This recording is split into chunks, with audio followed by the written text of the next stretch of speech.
শুভ সন্ধ্যা বন্ধুরা, আজকে চলে এসেছি একটা মজাদার রেসিপি নিয়ে।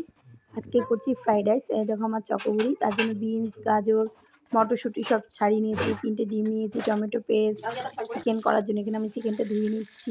আর এদিকে আমি সবগুলো ফ্রাই করে নিচ্ছি কড়াই রিফাইন অয়েল দিয়ে। এদিকে ভাতটা হয়ে এসছে, ভাতটা খুব ঝুরঝুরে হয়েছে, তাই আমি টিপে দেখে নিচ্ছি যে ভাতটা ঠিকঠাক হয়েছে নাকি। এদিকে আমার অরিত্র দেখো দুষ্টুমি করছে।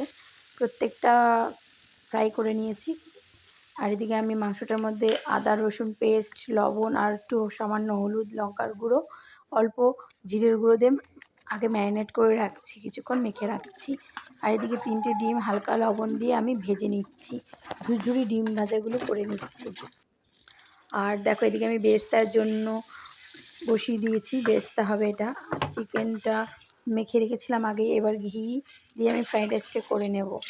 এবার কিছুটা ঘি আমি দিয়ে গরম করে ভাতের সাথে মিশিয়ে নিয়েছি, আর কিছুটা কড়াইতেই আছে।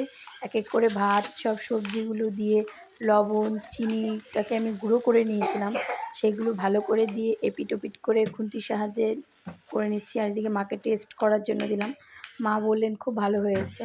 তো আমি একটু ঘি দিয়ে হাঁড়িটা চাপা দিয়ে রেখেছি। এদিকে দেখো অরিত্র কিছু বলছে আমাকে।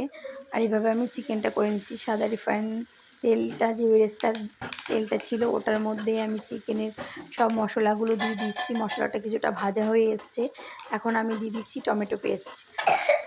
টমেটো পেস্টটা দিয়ে এমনিতেই দেরি হয়ে গেছে, তার জন্য আমি পেস্ট করে নিয়েছি টমেটোটা। দুটো তেজপাতা দিয়ে মাংসটা দিয়ে দিয়েছি। এদিকে অরিত্র পোস্ত আর চাল মগজ বেটে দিচ্ছে আমাকে। আর এদিকে দেখো চিকেনটা কষা হয়ে এসছে, বাবাও বললো খুব ভালো হয়েছে। দেরি হয়ে গেছে যেহেতু অনেকটাই, বেরেস্তা দিলাম, পোস্ত বাটা দিলাম, দিয়ে এবার আরও কিছুক্ষণ হবে। এবার সামান্য ঘি